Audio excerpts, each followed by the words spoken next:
Happy Sunday morning. My name is Catherine McNulty, and you have found Grief Inspired Live. And if you are here because you've lost a baby and you're walking through grief, or you've struggled with miscarriages or with pregnancies that didn't end well, or if you're struggling with infertility, I'm so glad you're here. If you haven't experienced that and you've lost someone else, I'm so glad you're here as well, because what we're finding here at Grief Inspired is that the conversation around grief is what's important, and us doing grief together and walking through your grief with somebody else, me or with the other people in my community, is so important. So I'm so glad that you're here. Today we're talking about how to deal with the emotional triggers of grief. Have you had emotional triggers? Do you know what I'm talking about? Depending on where you are in your grief process, you either know them and you know them oh too well, or maybe you need to brace yourself for those that are coming. But emotional triggers is a very real thing. It's a very real part of grief.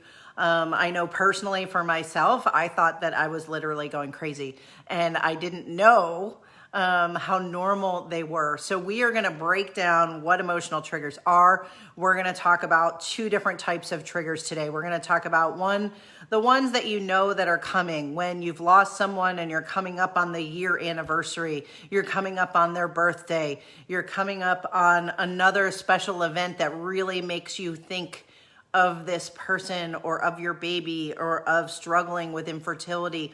Whatever it is, all of those things are triggers, and we're going to talk about how to handle those and what to do about it when it comes.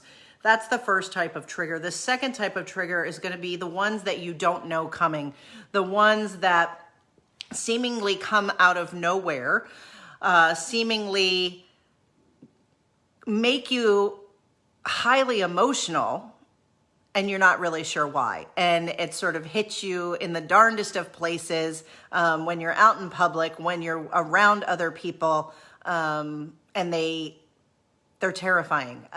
So we're going to talk about them and what to do about that as well. So I like to share my personal experiences, because the reason why I do this and the reason why I bring you into my kitchen or wherever it is every week is because I want to have a real conversation with you. And my understanding of triggers really became solidified not after the loss of my son Jackson, who was 6 weeks old when he died. It was not until I was able to get pregnant. I had struggled with infertility. I got pregnant again with my son, was on bed rest the entire time. His name is Mason. He's 8 years old now. But the trigger happened for me was 2 years after I had lost my son Jackson, and I had gotten through the pregnancy with Mason, and he was okay, and we brought him home. And at that point, I thought I had survived the worst, right? I had lost a child. I had struggled with infertility. I had been on bed rest. I'd made it through a subsequent pregnancy, which is basically being pregnant again after a loss, and how terrifying that is. I had done all of that, and I thought I had made it through the worst. But then something unexpected happened, and triggers came into my life, and it's really where I learned what emotional triggers were. And here's what happened is of course, after the birth of a child, you stay home with the baby. And so I was home with Mason for the obligatory 6 weeks that they give you when you're working, and I had to go back to work. What I didn't know was that as I got closer to that 6-week mark, as it was time for me to go back to work, I became more and more panicked. And the thought of going back to work and leaving my son at home in the care of someone else, basically separate from me, was terrifying. And I thought it was because I didn't want to go back to work. I thought that it was because, I didn't know. I went to a therapist and I said, okay, you need to fix me.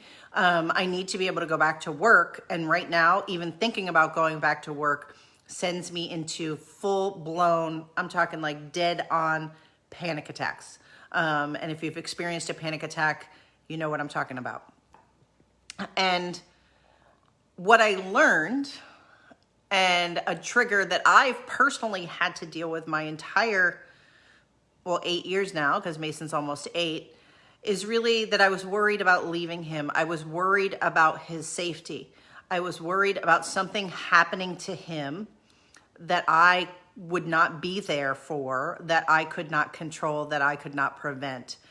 And it was the leaving him and the thought of leaving him that really triggered things for me. And it made complete sense after I figured it out. And here's why, is because I was with my son Jackson in the NICU every day of his 42-day life. And one day I left him and I never saw him again. And what I had done was I had remembered that memory, internalized that, of course. And every time I thought about Mason, I got triggered from that memory. And it was that memory that was doing the triggering. And it, like I said, it invited sheer panic, sheer terror. And it's why I had a hard time leaving him. It's why, the entire time he's been alive, I've been, people laugh and they joke and they say, oh, you're such a helicopter mom. Well, hell yes, I'm a helicopter mom. Like, I know what can happen. And I'm getting better. I bought him this thing called a Razor Crazy Cart, and it's this like crazy thing, and you spin and you drift and it's crazy and it looks like they're going to die and crash and whatever. But I'm giving him some more leeway. So I'm personally working on that myself. But anyways, it's about the trigger. And that's a huge, huge trigger and has been in my life for the past 8 years. So let's define what an emotional trigger is, and then we're going to go into the 2 types of triggers that I talked about.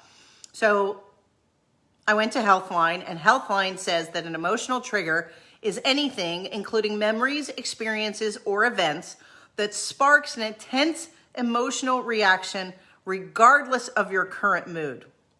And I love that it says regardless of your current mood, because one of the things that was so unsettling, particularly for me, and tell me if you've experienced this, is that I was so happy. I was so happy that I had a baby who was healthy and that I was home with Mason, and I was elated.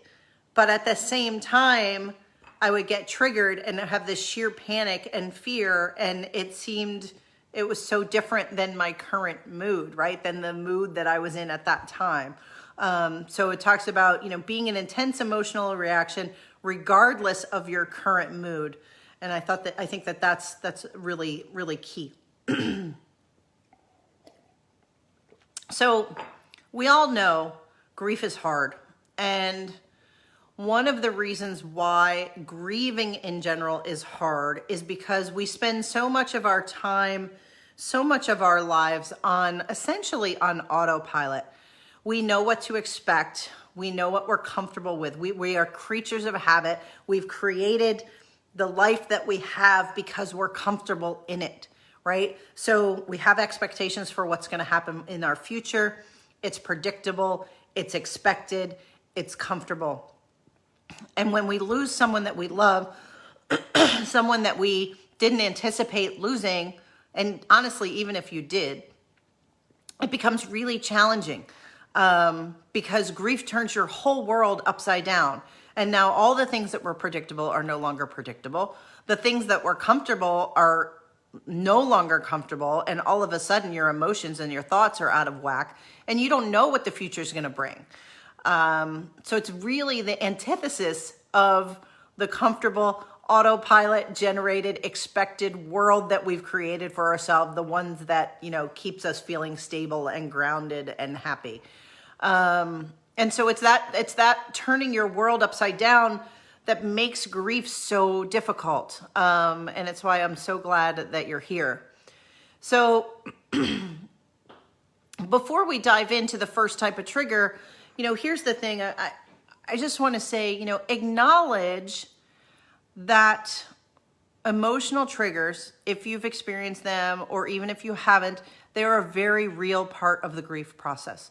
They are something that I don't know anyone who's grieved who hasn't experienced an emotional trigger. So you're not going crazy and they are to be expected. And so what I want to do here is give you the tools on how to deal with them so that they don't, disable you, that they don't take over your life. that they don't become so consuming that you get like I was and have severe panic attacks and wonder whether or not you're going to be able to leave the house or go to work. So let's talk about the first type of trigger. And the first type of trigger are the ones that you know are coming. You think you can prepare for them, but it's still one of the most common questions I get. So a pending anniversary, an anniversary of someone's death, their birthday coming up, special events, reminders like, hey, we went and we did this a year ago today. Things that really are going to bring back a lot of memories. And those are triggers. And that's the first type of trigger. And so I want to sort of help you by saying that they are real and this is going to happen. But what you can do is you don't have to sort of flounder and sit and say, okay, I know this day is coming, and be so scared and paranoid that it's coming and feel and let that emotion take over. So the way to quell the intense emotions when this is happening is make a plan, and make a plan for the birthday, for the anniversary, for the special event, whatever day it is that you know is coming. Make a plan. And when you're building that plan, it can be however you want it to be. But what I would suggest is making sure it's a plan where you can take yourself out of your normal rhythm of your life. So if you're working, take the day off from work. Don't just try to like struggle through, right? If it's a day where, you know, something's happening, give yourself permission to take some time off. Acknowledge that it's important and give yourself permission to take some time to work through the day. So that's taking care of yourself. Take care of yourself. And give yourself the time that you need, whether it means spending time alone, right? When I was grieving, being alone, being able to process mentally was really good for me. Some people don't want to be alone. They want to be with people, the people around them that they love. So choose what you want it to be. So when that anniversary, that birthday, you know, that day that you know is coming, that you have to deal with because you can't avoid it. The day is going to come. Time keeps going. The world keeps spinning even when we're grieving. Know that it's coming. And then once you've done that, then I would say, look at it. It's really an opportunity to mourn, and to mourn the loss and give respect to, and to honor the loss and to honor what you're feeling. So what do I mean by that? So the best definition that I've ever heard of the word mourning, and people ask me, what's the difference between grief and mourning? Grief is the emotion. Grief is the result of losing someone you love. It's the thing that happens to you. Mourning, and this is the best definition I've ever heard, is mourning is grief in action. So mourning is the physicality of what you do as a result of what you feel. Hi, Deb. You remind me, maybe it's making a memorial page like Deb did for her son. Maybe it's spending the day looking at pictures of the person. Maybe it's a day going to the beach, right? Lots of people like going to the beach because of the calming of the waves, or maybe that's where you had taken, your son or your daughter before. You go to places where you've had happy memories. Whatever that is, mourning is grief in action. So you can plan to do things on certain days to honor them. And it's so healthy. I want to highly recommend that you do these things. I know that the gut reaction is to like, hope you won't notice the day. Maybe you'll forget, to push the emotions away, to act like it's not as big of a deal as it is. And for me, I used to have a much larger response on the anniversary of his death. But I've switched that. And what I do now is, instead of dwelling on the pain of Jackson's death on January 26, 2011, I choose to spend time in mourning on my own, for sure. But I also put more emphasis on the day of his birth and say this is a way to celebrate the person. And so when you're in mourning and when you're grieving and that anniversary day comes up, how can you celebrate the person that you've lost, the baby that you've lost, the trauma that you've gone through? What does that look like for you? Is it an actual memorial or a party, whether it be online or in person? Is it you just spending time flipping through some photo albums or pictures of them? Is it, creating a really nice post and saying, I was watching a video of somebody yesterday on Instagram who was saying like March is just a really hard month for them because like multiple things happened in March. And so it's like, okay, how can you take one day and celebrate that? And I think that what I loved about what the person was sharing is that they were sharing what was going on with them. And just through that sharing on social media is a way to celebrate and to honor what it is that you're going through and honor your own grief. And so I can't say enough about doing that. And whether you want to do it privately or whether you want to do it publicly so that other people can see, that is up to you.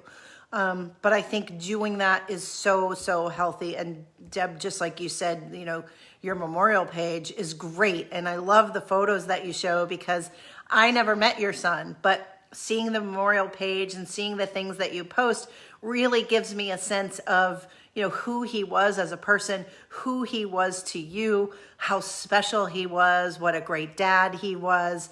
So that's just like your whole mood changes when you can do that. So it's a way of bringing lightness to your grief, because grief can be so dark and we have to be really careful because we can go down that dark, deep hole. And you know what I'm talking about. And, if you're watching, you likely know what I'm talking about too.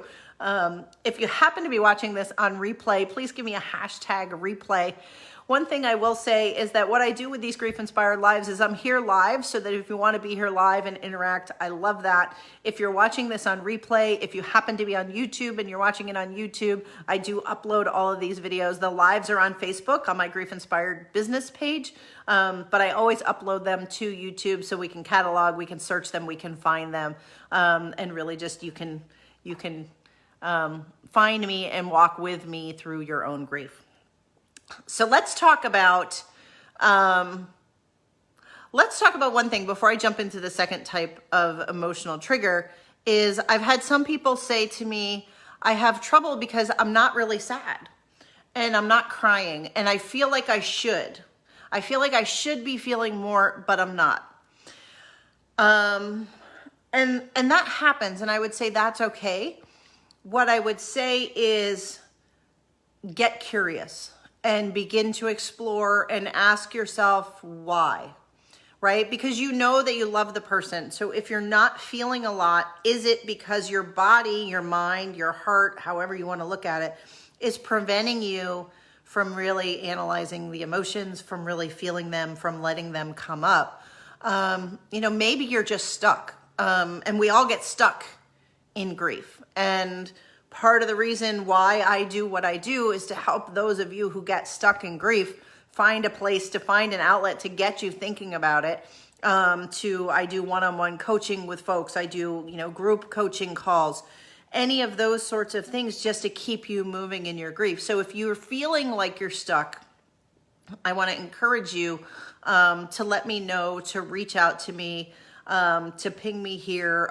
You can go to griefinspired@gmail.com. You can send me a private email. Let's just talk about it.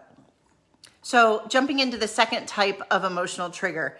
Now, these are the ones that really, the first emotional trigger was, the things that are coming, birthdays, anniversaries, special events. The second type of emotional triggers are the ones that happen to you. And I think that to me, they're more difficult because they kind of come out of nowhere, or they seemingly come out of nowhere.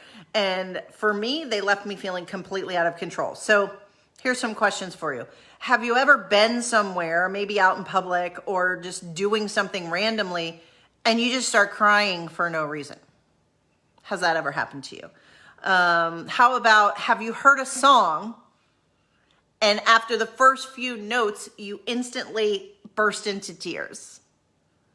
And you feel that visceral gut, like your whole body changes. The way your body feels changes completely. Maybe you get like a pit in the, that feeling in the pit of your stomach. Another one is, have you ever just blown up at somebody, like a cashier, somebody you don't know? Like, that's the one I used to do. I was very angry. I was very angry in grief, right? Blowing up at a cashier, just like an irrational response where you're like, okay, there's no reason why I should have been that angry, but I was. Those things are triggers. Things happen. It's an intense emotional reaction. And again, from our definition earlier, it's regardless of your current mood. So you can be in a perfectly good mood. You can hear a song, you can smell some sort of food, and all of a sudden you're in like this spiral of emotion based on a trigger. So it's it's helpful to understand why this is. And then I want to talk about how you deal with that. And again, this is something that, you may experience like I did. I still experience emotional triggers, when it comes to the safety of my son. But again, I know how to handle it. I know what it is, and I can deal with it. So what to do when you experience a trigger. So when that happens, my best advice is to get yourself out of whatever situation you're in. Leave immediately. Do not try to suffer through it. Bad idea. Bad idea. Get yourself somewhere safe. If you're in a store, go to your car. If you're somewhere, go to a restroom. Somewhere where you can be by yourself. And then take a few minutes, right?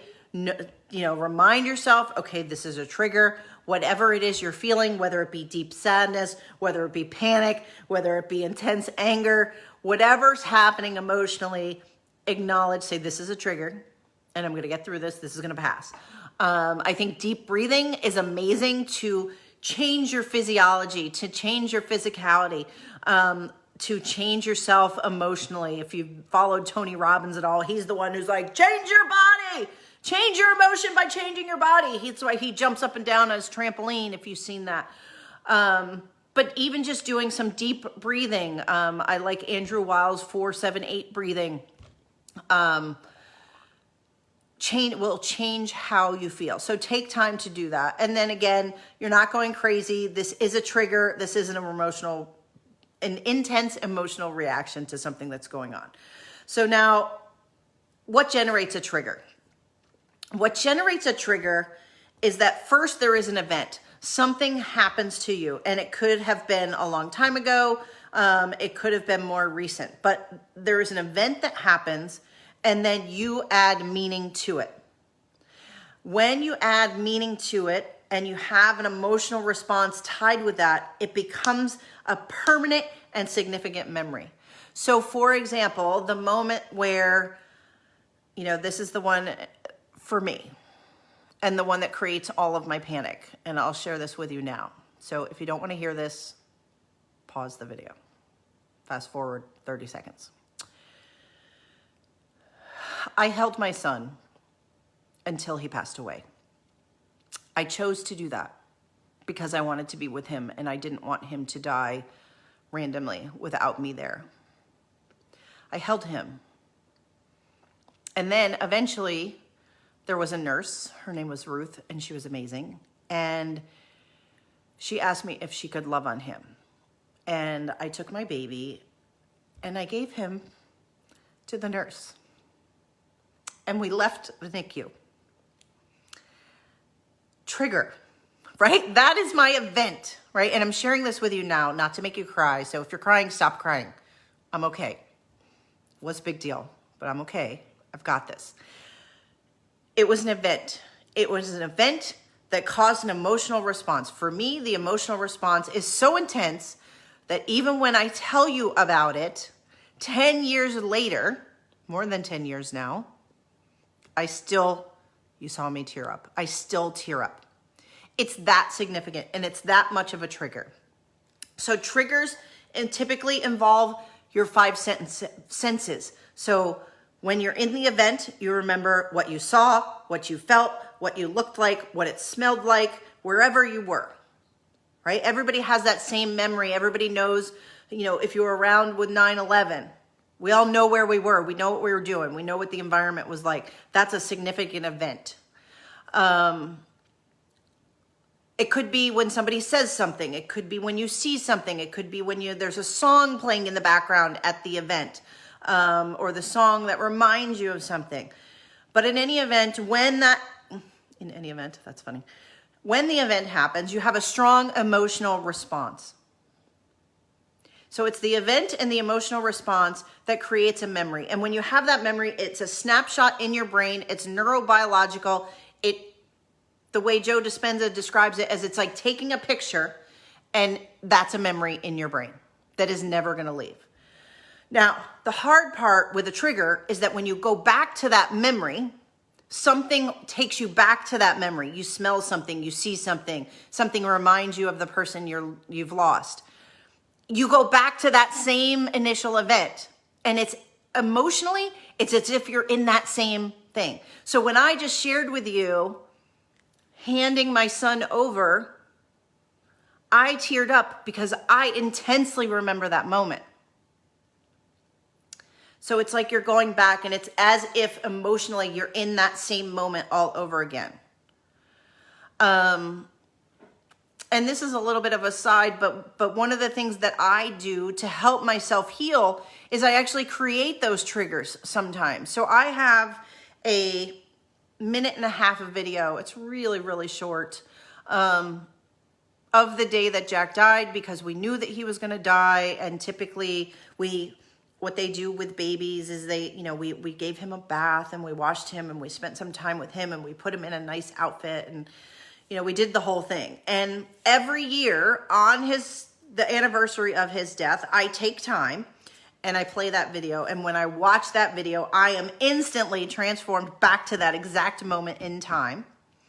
And I cry every year. I only watch it on his birthday. And actually on the anniversary of his death. I don't even watch it on his birthday anymore. But it's controlled, and I know it's going to cause a trigger, and I know it's going to make me cry, and that's okay. I do that for me because I think it's healthy, and it makes me process. And it reminds me, it's a way also to honor what I've been through, creating that trigger to say, like, this happened. I mean, when people lose babies or miscarriages or, smaller children, there's this fear that we're going to forget, because the time with them is so limited. Now, when you have an older child, you have so many memories that your triggers are related to those memories. And so you can have a lot of triggers. But for people who have lost infants or miscarried or had a stillbirth, you worry that you're going to forget. So giving yourself permission to go back and honor the time and honor the pain that you experienced, I think is so, so powerful. And when you're ready, do that. And you might not be ready to do that just yet. Like, some people can't even look at their photos. And that's okay. But someday you're going to want to, so make sure you have them. So here's my advice. Best advice for dealing with triggers. Be aware that triggers happen. When you're experiencing a trigger, get yourself somewhere safe, like we talked about. Do some deep breathing. Wait for it to pass. But then don't just be like, oh my gosh, thank God that's over. Like, take some time and start to be curious and say, okay, what was going on? Ask yourself, what was the memory that came back to me that caused that trigger? And as you begin to be curious, you should notice there likely will be a pattern. There will likely be things that happen. Maybe you'll notice, oh, it's always that song. Or it's every time I smell bread baking. Oh, it's every time someone says his name that way. Or maybe it's, I was listening to something else. Maybe it's, a girl's dad died of an aneurysm. So maybe it's every time she hears the word aneurysm, right? That is a trigger for her. Maybe, if it's somebody talking about suicide, it's a trigger for you. Whatever that is, You want to be aware, and you want to start getting curious and say, okay, well, what's causing the trigger? And then say, what's it making me feel, and why am I feeling that way? And you should be able to go back and lock into that memory and say, that's what's causing it, right? So you could do some work to process around that memory if you want to dive into that with a therapist or a counselor, or call me, however you want to do that. But you can also just acknowledge that, yes, I'm having this trigger, and this trigger is very real, and now I know why. And now here's the things that I do to help myself. I know to take myself to a safe place. I know to give myself 15 minutes to calm down. I know to practice some deep breathing. I know to call a friend. I know to text someone to say I'm having another trigger. Whatever that is. But it's a way for you to own your triggers and be okay with them, and to not fear them, because you don't want to fear them, because that's no way to live. Something else I think that is really helpful is, when you get triggered, sometimes, if you're at work and you get triggered, sometimes people feel like they don't know what to do, because maybe you can't leave. Well, I think you can always leave. I don't think there isn't a situation. So I think being able to verbalize when you have a trigger, and knowing what you're going to say when you have a trigger, to be able to say, can you give me a minute? I'll be right back. Walk away. I just remembered something. I'll be right back. If you're on the phone, you know what? Something just came up. Can I call you back shortly? Hang up the phone. Don't sit in it in a way that's going to make it more painful for you. Duh. Like, we do that, particularly women. Don't make it more painful than it needs to be. But realize that there are triggers. If you haven't experienced them, they're likely to come up. So I'm glad that you saw this video. And if you got this far through the video, I'm glad for that. They are going to come up. If you want to share what your triggers are, it's good to verbalize them. Share them here. Send them to me in the email, griefeinspired@gmail.com. However you want to do it, share it here so that you know what they are. Own what's happening to you. And I think that that's the takeaway for today's is own your triggers. Know that they're real. Don't let them overwhelm you. Learn how to handle them. And then finally, I'll leave you with this. Honor those triggers. Honor those triggers. Every time when I get fearful for my son, when he's doing something crazy and I'm looking and I'm like, oh my gosh, he's going to fall and break his neck. That panic used to overwhelm me. But now I can say I'm honoring it, because I know how precious his life is. I know that the future is never guaranteed. And to me, I can honor that, and I can look at it and I can say, wow, I love that kid. And that's a gift. It's a gift. So I hope that this video has helped you. If it has, please let me know down below. Share what's going on with you. Do not do this grief thing alone. I am here for you. We can do this together. You're going to get through this. Let's just keep walking through grief. Just don't avoid it. And let's just keep going. And you are going to be just fine. Thanks so much. You are grief inspired. I am grief inspired. I want us all to be inspired to be better people because of our grief. Love you guys. Thanks for watching. Bye.